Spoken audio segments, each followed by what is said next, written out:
When we're talking about heat exchange in thermodynamics, it would be nice to be able to track heat exchanges. And we do that using the heat capacity of systems. A heat capacity is defined as the amount of heat required to change 1 gram of substance 1 degree. And it could be 1 degree Celsius or Kelvin. The degree sizes are the same.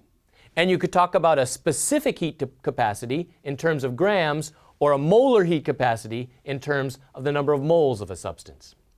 Now, heat capacity works just like volumetric capacity, where heat and fluid have the same role. In fact, heat flows just like a fluid. If I have 2 flasks and I talk about how much fluid does it take to fill them to a certain height, then height plays the role of temperature. That is, how much heat does it take to change the temperature by 1 degree? So for a low capacity flask, it would take a small amount of heat or fluid to get to a certain height. For a large capacity flask, it takes more heat to get that same temperature change. And we can show you that dramatically. Let's say here's water flow, colored so we can see it, and it flows into this high capacity flask and will raise the height, say, 5 or 6 inches. And look how much liquid it takes to do that. That's a high capacity. It took a lot of flow to get this kind of change in height. Now let's get that same change in height for a low capacity flask, and you can see that's going to be just a small amount of fluid. So a small amount of fluid, large amount of height change, that would be a low heat capacity.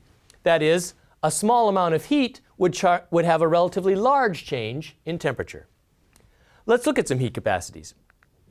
Specific heat capacities and molar heat capacities. So for most metals, the molar heat capacity is about 25 kilojoules per mole. And that's interesting, and we can understand that because if we're talking about a mole, we're talking about the same number of particles. And all the metals have similar heat capacities because they're all atoms arranged in a metallic solid structure. And it requires about the same amount of heat to elevate those structures by 1 degree Celsius. Now, here's a different solid, graphite, and you can see a very different heat capacity. So about 1/3 of the heat capacity. So graphite, it only takes about 8 joules to change the temperature by 1 degree for a mole, where it would take 25 joules for, say, a mole of aluminum to change the temperature by 1 degree. Here's liquid water, and we'll use this one so often you'll probably memorize this number. 4.184 joules to change the temperature of 1 gram of water by 1 degree. And of course, the molar heat capacity, 18 times as large, 18 grams per mole of water. Here's solid water, and you can see that the state of the matter matters. That is, liquid water versus solid water have different heat capacities. If I add 4 joules of heat to a gram of liquid water, I'll change the temperature by 1 degree.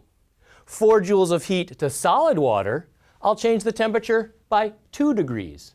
They have about a factor of 2 in their heat capacities. Here's some organic compounds for comparison. So ethanol and chloroform and their heat capacities.